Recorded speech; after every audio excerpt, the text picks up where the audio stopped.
मित्रों नमस्कार। मैं एडवोकेट सुवेंदु जयपुरियार अपने इस चैनल जयपुरियार लॉ क्लासेस पर आपका पुनः एक बार स्वागत। मित्रों, लंबे समय से मैं आप लोगों से रूबरू नहीं हो पाया क्योंकि बहुत ज़्यादा इधर व्यस्तता थी मेरे कोर्ट में।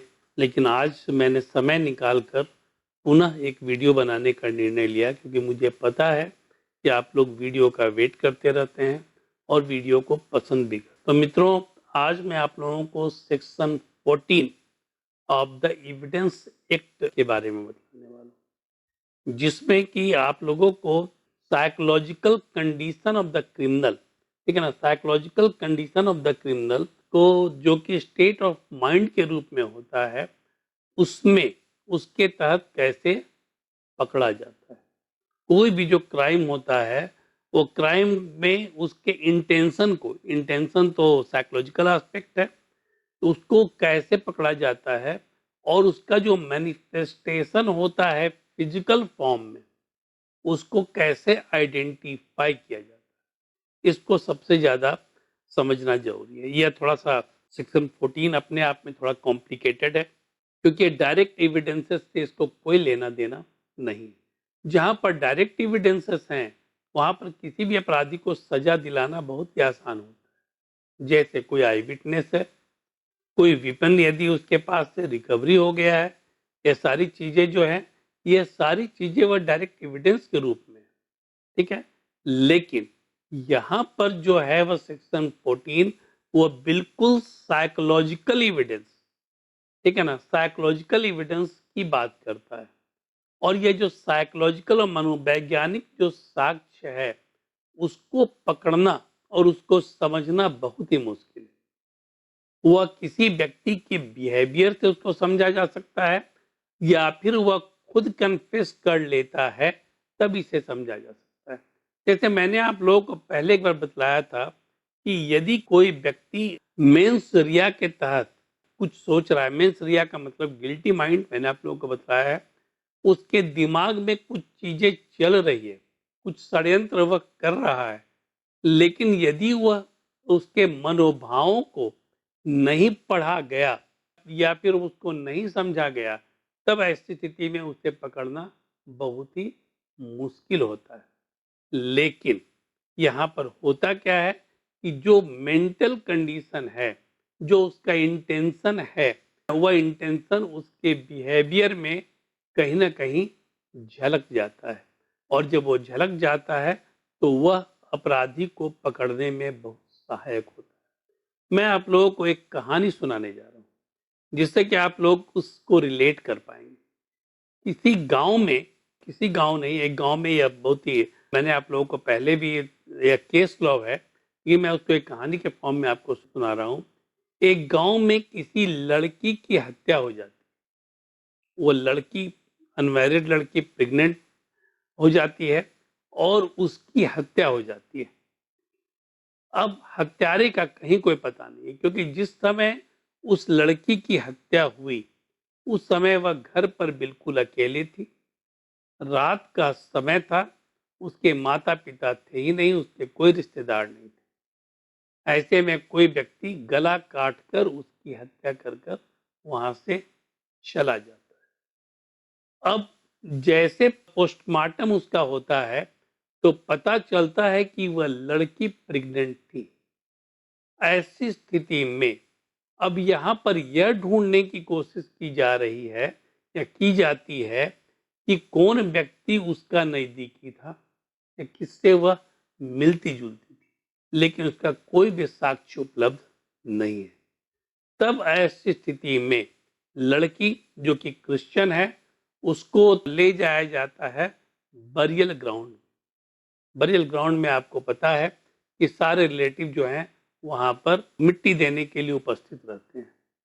वहां पर पुलिस भी मौजूद रहती है क्योंकि जब ऐसा केस होता है तो पुलिस वहां मौजूद रहती है और उसका प्रयास जो होता है कि किसी व्यक्ति का बिहेवियर कुछ सस्पिशस तो यहाँ पर नहीं है, तो उसके आधार पर वह उसके मनोविज्ञान को, उसके साइकोलॉजी को समझने की कोशिश करती है।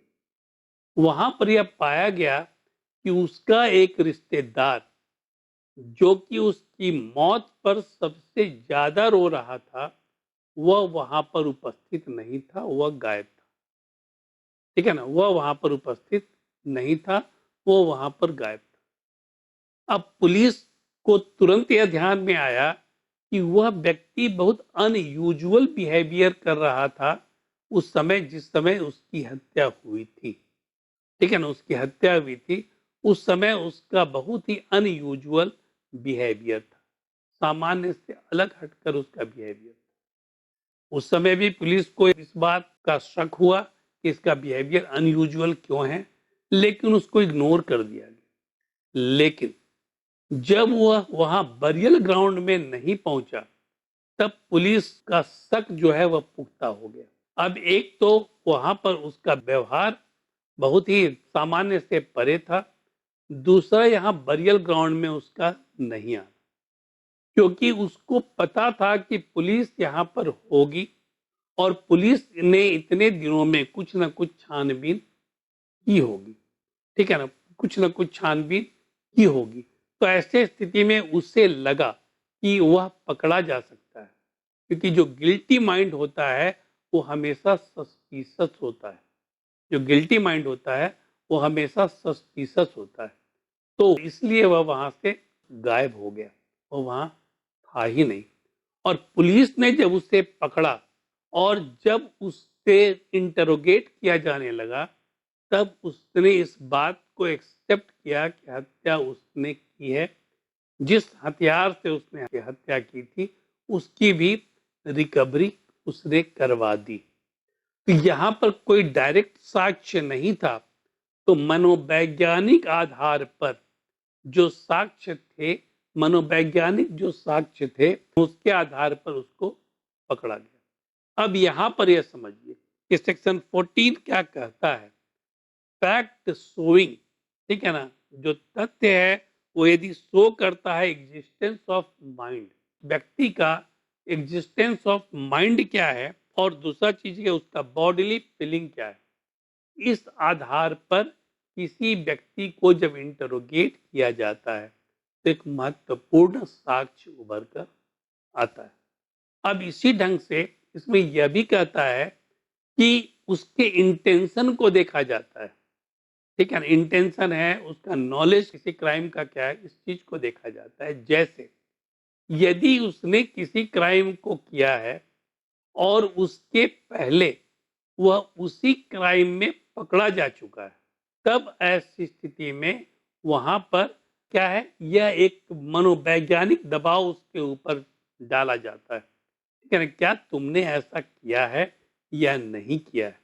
और तब ऐसी स्थिति में उस मनोवैज्ञानिक साक्ष्य को आधार बनाकर किसी अपराधी को पकड़ा जाता है। जैसे कोई व्यक्ति रेप का आरोपी है और रेप के आरोप में वह पकड़ा गया है, वहां पर वह कह रहा है कि नहीं मैंने रेप नहीं किया है, लेकिन उसे जो पहले जब वह पकड़ा गया था, जब वह कन्विक्ट हुआ था, तो यह सिचुएशन सिमिलर था और सिमिलर सरकमस्टांसेस वहां पर था। उसके आधार पर उसके बिहेवियर को रीड किया गया। यहां पर भी उसका बिहेवियर वही था, उसका कंडक्ट वही था और उसके कृत्य भी वही थे। तो यहां पर इस मनोवैज्ञानिक साक्ष्य के आधार पर उस व्यक्ति को पकड़ा गया और उसको रिलेट किया गया उसके प्रीवियस क्राइम के साथ। ठीक है ना, उसके प्रीवियस क्राइम के साथ उसको रिलेट किया गया। और जब छानबीन की गई तो यह पता चला कि यह जो रेप है वो अभी किसी ने किया है। तो मित्रों, जो कोई भी रेलिवेंट फैक्ट जो है, जो किसी अपराध से संबंधित है, उसमें यदि कोई संबंधित व्यक्ति के मनोविज्ञान को देखा जाए, और मनोविज्ञान को देख कैसे सकते हैं, उसके बॉडीली हरकत से, उसके बॉडी के मूवमेंट से और उसके बॉडी के फीलिंग से हम इसको समझते हैं। और तब इस आधार पर हम उस अपराध के अनुसंधान में लग जाते हैं, पुलिस उस अपराध के अनुसंधान में लग जाती है और तब ऐसी स्थिति में उसे प्रूव करना आसान होता है। मैं आपको फिर एक और एग्जाम्पल दे रहा हूँ। एक व्यक्ति, ठीक है ना, एक व्यक्ति, गांव का ही वह व्यक्ति, वह एक महिला को उसके रिश्तेदार से मिलाने के लिए ले गया। ठीक है, यह कहते हुए कि मैं तुम्हें तुम्हारे रिश्तेदार से मिलाने के लिए ले जा रहा हूँ।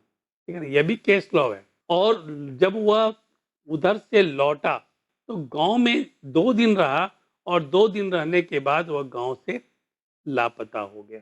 2-3 दिनों के बाद उस महिला की लाश कुएं में मिली। अभी आप पूछेंगे कि इसमें अनयूजुअल बिहेवियर क्या है। अनयूजुअल बिहेवियर यह था कि वह गांव लौट कर आया और उसके बाद वह वहां से गायब हो गया। गांव लौट कर वह क्यों आया?